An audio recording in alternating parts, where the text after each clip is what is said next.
Hello hello আমি আবার দ্বিতীয় যেটা হচ্ছে একটা ভুল কি বলছে যে ওয়াকফ ট্রাইব্যুনাল যে অর্ডারটা দিয়ে দেবে সুপ্রিম কোর্ট রাষ্ট্রপতি প্রধানমন্ত্রী কারো ক্ষমতা নেই সেই আইনের বাইরে যাওয়া, অর্থাৎ এই জায়গাটা নিয়ে লড়াই হচ্ছে। ওয়াকফ বোর্ড বলছে আমার, কুতুব ভাই বলছে আমার, আর সৌম্যদীপ বলছে আমার, হতে পারে। তো এই আইনটা প্রথম কোথায় বিচার হবে? ওয়াকফ ট্রাইব্যুনালে। মানে একটা মিসগাইড করছে কিভাবে, ওরা বলছে যে ওয়াকফ ট্রাইব্যুনাল যদি বলে দেয় ওটা সৌম্যদীপের জায়গা, তো সৌম্যদীপের জায়গা হয়ে গেল। প্রধানমন্ত্রী বললেও ওই সুপ্রিম কোর্টেও ওটা চেঞ্জ হবে না। বা ওয়াকফ ট্রাইব্যুনাল যদি বলে দেয় ওটা ওয়াকফ বোর্ডের জায়গা, তাহলে সৌম্যদীপে আর পাবে না, সুপ্রিম কোর্টে গেলেও কিছু হবে না। আবার কুতুব ভাইয়ের নামে যদি বলে দেয় কুতুব ভাই পেয়ে গেল। মানে ওয়াকফ ট্রাইব্যুনাল যে অর্ডারটা দেবে সেটা নাকি ফাইনাল অর্ডার, সুপ্রিম কোর্টে গেলেও নাকি সেই চেঞ্জ হবে না অর্ডারের। এটা সম্পূর্ণ মিথ্যে কথা। সংবিধানের 226 নম্বর অনুচ্ছেদে বলা আছে, যদি আপনি ট্রাইব্যুনালের অর্ডার দ্বারা নিজেকে মনে করছেন যে আমি স্যাটিসফাইড হচ্ছি না, এই অর্ডার আমার পছন্দ হচ্ছে না, তাহলে 226 নম্বর ধারাকে আর্টিকেলকে সামনে রেখে আপনি হাইকোর্ট যেতে পারেন, সুপ্রিম কোর্ট পর্যন্ত যেতে পারেন। আর বিজেপিরা আপনাদের পাড়াতে পাড়াতে এসে এমন ভুল বুঝিয়ে দিচ্ছে। প্রথম কি বলছে, তোর তুলসী তলা নিয়ে নেবে ওয়াকফ বোর্ড, আর মামলা করতে গেলে ওয়াকফ ট্রাইব্যুনাল যেটা বলবে তার বাইরে হবে না। মানে কিভাবে হিন্দু মুসলমানের মধ্যে বিভেদ তৈরি করার চেষ্টা করছে বুঝতে পেরেছেন? ওদের তো আর কিছু কাজ নাই। ওরা 2014 থেকে ক্ষমতায় এসছে, পশ্চিম বাংলায় নতুন একটা এমস আনতে পেরেছে, এটা সেন্ট্রাল ইউনিভার্সিটি আনতে পেরেছে, ব্যর্থ হয়েছে এরা। ব্যর্থতা ঢাকার জন্য কি করতে হবে? হিন্দু মুসলমান করো, আর কোনো জায়গায় নাই। এদের যদি বলে আয়নায় মুখ দেখো, বুঝতে পারছেন? তো এইটা একটা মিথ্যা ভাবে আপনাদের কাছে বলছে ওয়াকফ ট্রাইব্যুনাল সম্পর্কে একটা মিথ্যা বার্তা দিচ্ছে আপনাদেরকে। এবার আসা যাক কেন আমরা বিরোধিতা করব। মোদি আপনার ভালো চেয়েছে, মুসলমানদের ভালো চেয়েছে, মুসলমান মায়েদের ভালো চেয়েছে, মুসলমান গরিব ছেলেদের ভালো চেয়েছে। মোদি ভালো চেয়েছে শুনে আমার মাথা খারাপ হয়ে গিয়েছিল ভাই। ঠিক মমতা ব্যানার্জি মুসলমানদের তোষণ করে শুনলে আমার যেমন মাথা খারাপ হয়ে যায়। আমি খুঁজি আতস কাঁচ দিয়ে কোন কোন জায়গায় মুসলমানদের তোষণ করেছে একটু দেখি তো অন্তত। মুসলমানদের তোষণ করেছে বলছে না এরা শুভেন্দুরা বলে বেড়ায়, সব নাকি মুসলমানদের দিয়ে দিচ্ছেন। মুসলমানদের দিচ্ছে না হিন্দুদের দিচ্ছে। দিচ্ছে কার? যার মাল আছে তেলা মাথায় তেল ঢালছে। যে যুক্ত অক্ষর বানান করতে পারেনি সে চাকরি পেয়ে গেল। আর আমার আপনার বাড়ির ছেলেটা, যার বাবা মাঠে ঘাটে গিয়ে ভ্যান চালিয়ে রিকশা চালিয়ে শ্রম দিয়ে আপনার দিন আনে দিন যারা ইনকাম করে ছেলে মেয়েকে বড় করলো, পড়ালো, মেধার ভিত্তিতে চাকরি পেলো, তাদের চাকরিটাই 26,000-এর মধ্যে চুরি করলো উল্টে। এই মুসলমানদের ভালো করবে মমতা ব্যানার্জি? আবার তার থেকে এক ধাপ এগিয়ে মোদি বলছে মুসলমানদের ভালো করবো। আমার তো মাথা খারাপ হয়ে গেল। আইনটা পড়তে হবে। আমি এমনি খুব কুড়ে ভাই, বুঝতে পেরেছেন? অত আমার এনার্জি নাই। মোদি বলেছে মুসলমানদের ভালো, একটু আমাকে দেখতে হবে। তাহলে আমি ভুল না মোদি ভুল, দেখতে হবে। ওরে বাবা, মোদি তো হাতির দাঁত দেখাচ্ছে এক আর চিবাচ্ছে আলাদা দাঁতে। দুটো দাঁত না, হাতির তো দুরকম দাঁত ভাই, তাই তো নাকি? এটা যেটা বলে ভাই, একটা দেখায় আর একটা খাওয়ার জন্য। তো ঠিক দেখানোর দাঁত হচ্ছে মুসলমানদের ভালো করছি, আর আসল যে খাওয়ার দাঁতটা দেখলেই আপনি অবাক হয়ে যাবেন। এই আইনে বলা ছিল 1995 সালের লাস্ট যে প্রিন্সিপাল অ্যাক্ট ছিল, মেন যে আইনটা, সেখানে বলা ছিল ওয়াকফ সম্পত্তি নিয়ে কেউ দুর্নীতি করলে, দুর্নীতি প্রমাণিত হলে কি হবে? 2 বছর তার জেল হবে। আমি আপনাদের বলি, আপনাদের এখানে তো মসজিদের ওয়াকফ সম্পত্তি আছে না? বিক্রি করে খেয়ে নিয়েছে এরকম মারা যাবে। আবার তৃণমূলের আমলে বেশি হয়েছে বিক্রি, তাই না? তো ওইটা দুর্নীতি প্রমাণিত হলে তার 2 বছর জেল হবে। এতদিন আইন ছিল। মোদি আপনার ভালো চেয়ে ওই আইনটা কি করেছে? মোদি আপনার ভালো চাইলে তো ওটা 12 বছর করা দরকার ছিল ভাই। যে ওয়াকফ সম্পত্তির দিকে যে তাকাবে, ওয়াকফ সম্পত্তি নিয়ে যে দুর্নীতি করবে, ওটা মুসলমানদের সম্পত্তি, মোদি আমি মুসলমানদের খুব ভালোবাসি, তার 12 বছর জেল দিয়ে দেবো। যদি মোদি এটা করতো, আমি তো মোদির নামে এখানে জয়ধ্বনি দিতাম। তার বাদ দিয়ে 1.5 বছর কেটে দিয়ে মাত্র 6 মাস রেখেছে। মানে তুমি ওয়াকফ সম্পত্তি নিয়ে দুর্নীতি করো, 6 মাস জেল ফেল ঘেটে ঘ করে তুমি মালটা সল্টে নেবে। বুঝতে পারছেন? তো ভালো আপনার করেছে, এটা ছোট দিয়ে শুরু করছি। দ্বিতীয় হচ্ছে ওয়াকফ বোর্ডের সারা ভারতবর্ষে 32টি ওয়াকফ বোর্ড আছে। ওয়াকফ সম্পত্তি থেকে যে বছরে যে অর্থ উপার্জিত হয়, রেভিনিউ আসে, তার 7% ওয়াকফ বোর্ডে জমা হয়। ওয়াকফে লিল্লাহ, ওয়াকফে আওলাদ, দু রকম সম্পত্তি আছে। আবার একটা ওয়াকফ বোর্ড ডাইরেক্ট ম্যানেজমেন্ট করে, আর একটা ওয়াকফ বোর্ড মোতওয়াল্লিদের দ্বারা ম্যানেজমেন্ট করে। তো মোতওয়াল্লিদের দ্বারা যেগুলো ম্যানেজমেন্ট হয়, ধরুন আপনার এখানে 1 বিঘে জমি আছে, রাস্তার ধারে হোক যেখানে হোক, আপনি অনেক একটা 5 বিঘে পুকুর আছে, তো পুকুর লিজ দিয়ে দিই না আমরা, ওয়াকফের হলো যা 50,000 টাকায় লিজ দিয়ে দিলাম 1 বছরের জন্য। ওই 50,000 টাকার 7% ওয়াকফ বোর্ডকে দিতে হবে। সব ওই ধরনের ওয়াকফ বোর্ডের টাকা জমা হয়ে হয়ে ওই ওয়াকফ বোর্ড থেকে কি করে, মহিলাদের বিবাহের জন্য আর্থিক সহযোগিতা, বাচ্চাদের পড়াশোনার জন্য, কারো ব্যবসায় সহযোগিতা করার জন্য 0% ইন্টারেস্টের লোন দিয়া, এই ধরনের কাজ ওর মাধ্যম দিয়ে হওয়ার কথা। আর মমতা ব্যানার্জির আমলে সব কাজ তুলে দিয়ে এখন শুধু কাজ কি কাজ, হ্যাঁ, এখন শুধু পেট পুজো করার কাজে ওরা ব্যস্ত আছে। কিন্তু এটা সিস্টেম। তো 7% রেভিনিউ ওয়াকফ বোর্ডকে দেওয়ার দরকার ছিল, দিত এতদিন। মোদিজি নতুন যে আইনটা নিয়ে এসেছে, বলছে মুসলিম মহিলাদের ভালো করব, মুসলিম বাচ্চাদের ভালো করব, মুসলিম গরিবদের ভালো করব। কিন্তু যেখানে টাকাটা জমা হবে, সেই টাকা জমা হওয়ার পরিমাণটা 7 থেকে নামিয়ে 5 করে দিয়েছে। তাহলে কম টাকা জমা হবে না? 100 টাকায় 7 টাকা জমা হতো, এখন 100 টাকায় 5 টাকা জমা হচ্ছে। তাহলে 100 টাকায় যদি 5 টাকা জমা হয়, কম জমা হলে কাজ বেশি হবে না কম হবে? এই বলেন একটু, কম হবে। তাহলে মোদির দরকার ছিল 7 দুগুণ 7-এর জায়গায় 14%। যে এতদিন 7 টাকা জমা হতো, এবার থেকে 14 টাকা জমা করতে হবে।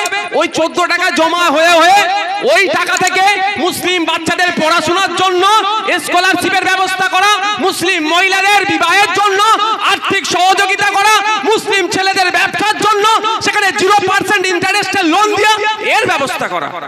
কিন্তু এটা করেনি। উপকার করলো না অপকার করলো? ক্ষতি করলো। ওই জন্য তো এর বিরোধিতা করছি আমরা। এটা আরেকটু এসে যায়, ইন্ডিয়ান লিমিটেশন অ্যাক্ট 1963, 1963 সালে একটি আইন আছে, যে আইনে বলা আছে কোন জায়গায়, অর্ডিনারি একদম সহজেই বলছি, যে কোন জায়গায় এইটা একটা নির্দিষ্ট কারো মালিক তো আছে, মালিক আছে, ওইখানে যে কেউ ঘুমটি লাগিয়ে দেয় না, ঘুমটি লাগিয়ে যদি 12 বছর পার করতে পারে, ও যতই জায়গার মালিক হোক না কেন, ওকে আপনি তুলতে পারবেন না। এটা ইন্ডিয়ান লিমিটেশন অ্যাক্ট 1963 আইন অনুযায়ী, ঠিক আছে?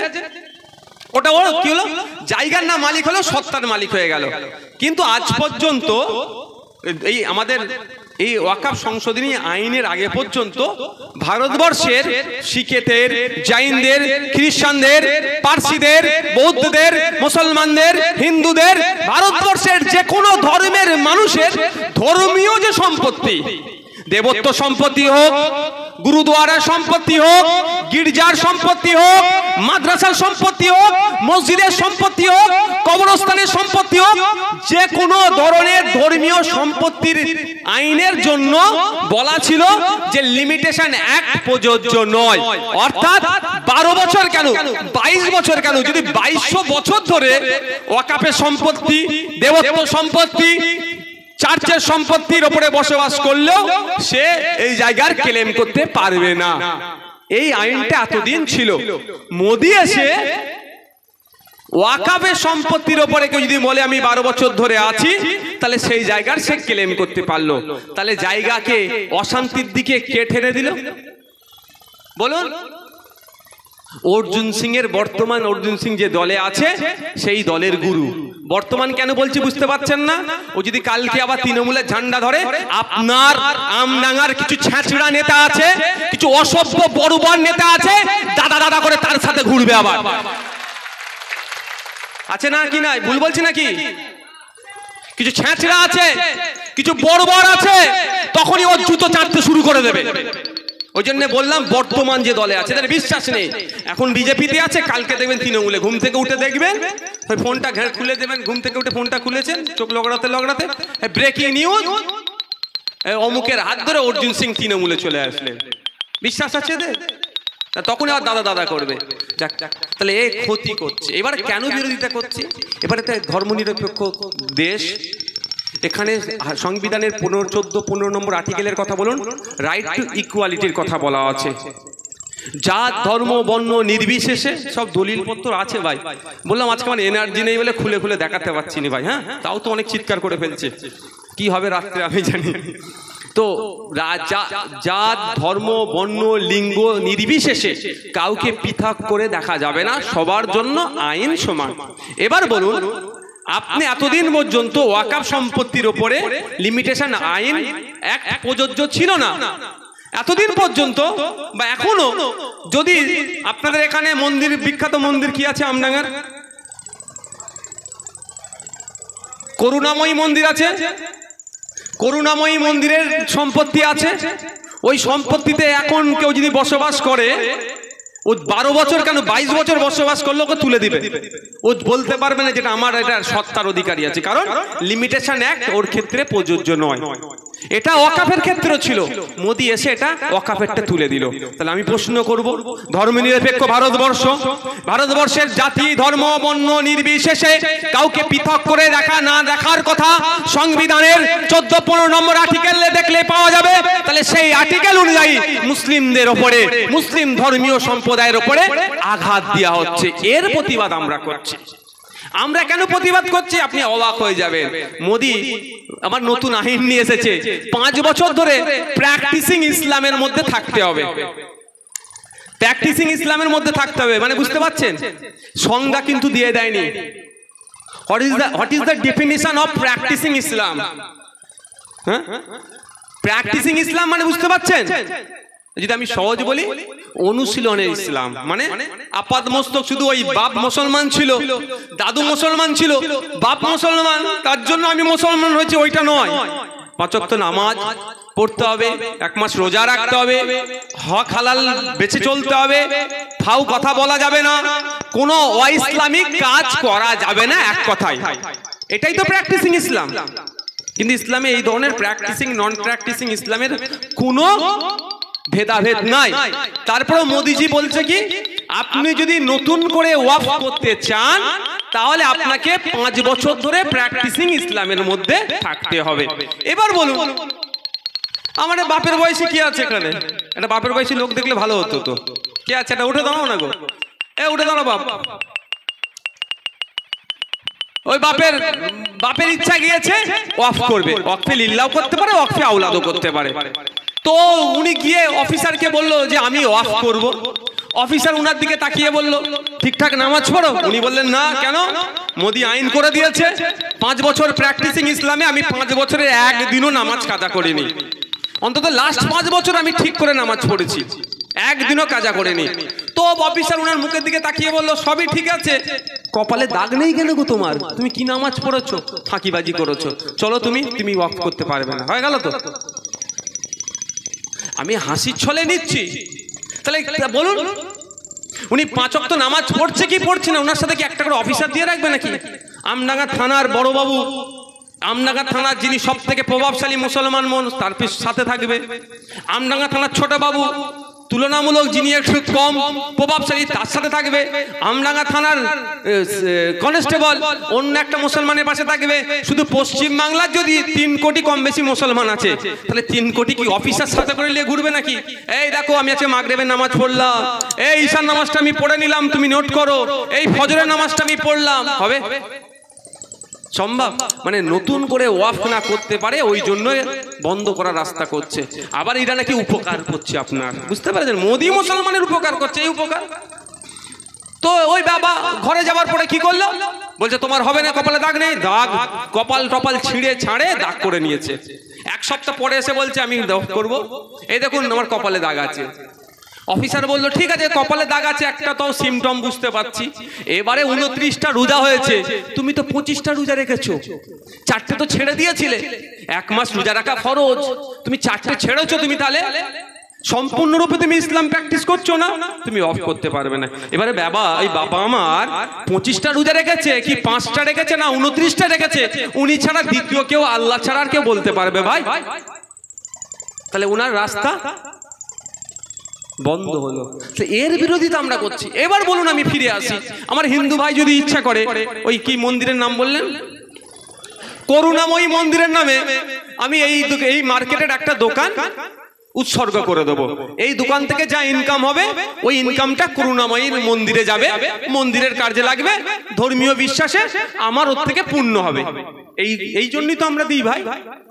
হিন্দু ভাইরা তাদের বিশ্বাসে, মুসলমান ভাইরা তাদের বিভিন্ন ধর্মের তাদের বিশ্বাসে দেয়। এবার বলুন তাহলে আমার হিন্দু ভাইয়ের জন্য কি আইন আছে? ওই ধরনের কি আইন আছে কিছু? আমার খ্রিস্টান ভাইয়ের জন্য কি ওই ধরনের কিছু আইন আছে? আমার শিখ ভাইয়ের জন্য কি ওই ধরনের কোনো আইন আছে? কোন ধর্মীয় মানুষের ক্ষেত্রে মুসলমান ছাড়া এই ধরনের তাকে প্রমাণপত্র দিতে হবে না যে তুমি ধর্মকে প্র্যাকটিস করছো, কিন্তু মুসলমানদের জন্য দিতে হবে। এর বিরুদ্ধে আমরা তো কেন আমরা বিরোধিতা করছি ভাই, এটা মাথায় রাখতে হবে। আরো অনেক কিছু আছে। সময় ভাই হয়ে এসেছে, আপনাদের বলবো এই নজর পড়েছে মোদির কোথায়? মোদিরও নজর পড়েনি, নজরটা কার পড়েছে? মোদির বন্ধুদের নজর পড়েছে। মোদির বন্ধু কারা? ওই শিল্পপতিরা। মোদির বন্ধু আমডাঙ্গায় ওই যে নৈহাটির গরিব, যাই হোক খেটে খাওয়া যে বাড়িটা আছে হিন্দু, সে নয়। মোদির বন্ধু ওই গরিব হিন্দুটা নয়, মোদির বন্ধু শিল্পপতি। সে শিল্পপতির লিস্টে রামও আছে, রহিমও আছে ভাই, এটা মাথায় রাখবেন। ওখানে সব বেটা এক আছে। অনেক চিৎকার চাচামেচি করে উত্তরপ্রদেশে নাম বলবো না, সেই আমি বললে অসুবিধা আছে, এখন সবটা নাম বলা যাবে না। বড় মল, বিশাল ইন্টারন্যাশনাল লেভেলের মল উত্তরপ্রদেশে তো খুললো। যোগী আদিত্যনাথ তো গিয়ে এক প্রকার উদ্বোধন করলো। মুসলিম মালিক তো, তাহলে এখানে করতে দিল ভাই? সব শিল্পপতিদের সাথে সব বন্ধুত্ব, আর পাড়ায় পাড়ায় হিন্দু মুসলমান মারপিট করছি আমরা কবে যে ভুল বুঝবো আমি তো ভেবে পাই না। আপনি জানেন আমার সাম্মানিক ভাতা কত? 1,21,000 টাকা। আমাদের রফিকার রহমান সাহেব ক টাকা পায় জানেন? 1,21,000 টাকা পায়। মমতা ব্যানার্জির মন্ত্রীরা ক টাকা পায় জানেন? 1.5 লাখ টাকা।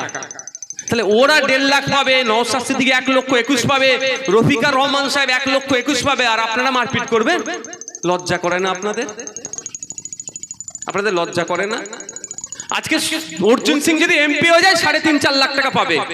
ও 3.5-4 লাখ টাকা পাওয়ার জন্য যারা দীর্ঘদিন ধরে কাকা ভাইপোর সম্পর্ক, কিছু অসুবিধা হলে কাকা তার রক্ত দিয়ে, জীবন দিয়ে তোমাকে বাঁচানোর জন্য ছুটে আসে, তার সাথে তুমি শত্রুতা করছো। ও নওশাদ সিদ্দিকী এমপি হবে বলে যার সাথে তুমি এতদিন ধরে তোমার বিপদে ও হিন্দু মুসলমান দেখে নে, লাভ মেরে এসে পাশে দাঁড়ায়, তার সাথে তুমি সম্পর্ক নষ্ট করছো। লজ্জা লাগছে না আপনাদের? ভোট আসবে যাবে, নেতা হবে, ওই মেয়ে নেতার মাইনে হবে 1,21,000, 1.5 লাখ, 3.5 লাখ, 4 লাখ টাকা পাবে। আপনাদের কি হবে ভাবুন তো? বোদায়ে পঞ্চায়েত গঠনকে কেন্দ্র করে কজন মারা গিয়েছিল? বোদায় তো নাকি ভাই ওটা? হ্যাঁ, অঞ্চলের নাম বলো। হ্যাঁ, কজন মারা গিয়েছিল? 4 জন মতো, শাসক বিরোধী মিলিয়ে। আমি বিরোধীদের কথা বাদ দাও, শাসক দলের যারা আছে তাদের বাড়িতে গিয়ে আজকে খোঁজ নেবেন, আজকালের মধ্যে গিয়ে খোঁজ নেবেন, তৃণমূল তোমাদেরকে দেখে তো? হ্যাঁ, খোঁজ নিয়ে দেখুন, খোঁজ নিয়ে দেখবেন যে খোঁজ নাই নাকি। আমি দায়িত্ব নিয়ে বলছি, তৃণমূল যদি ওদের খোঁজ নেয়, আমি আপনাদের এখানে এসে তৃণমূলের নামে পরের বক্তব্যতে এসে আমি জয়ধ্বনি দিয়ে যাব। আমি এতটা চ্যালেঞ্জ করে বলছি। খোঁজ নেবে একদিন খোঁজ নাই। কবে জানেন? যেই দিনকে খুন করেছিল সেই দিন মালা লাগিয়ে অমুক অমর রহে বা যুগ যুগ জিও যাহা ইচ্ছা বলে স্লোগান দিয়ে, মালা টালা দিয়ে, ছবি টবি তুলে ফেসবুকে পোস্ট করে কেটে পড়বে। কিন্তু বাকি 364 দিন কিভাবে পার করছে তার বাড়ির লোক বলতে পারবে, তার ছেলে, তার মেয়ে, তার স্বামী বা যারা মারা গিয়েছে তারা বলতে পারবে কত দিনের মধ্যে তাদের দিন কাটছে। তা আমার অনুরোধ এটাই।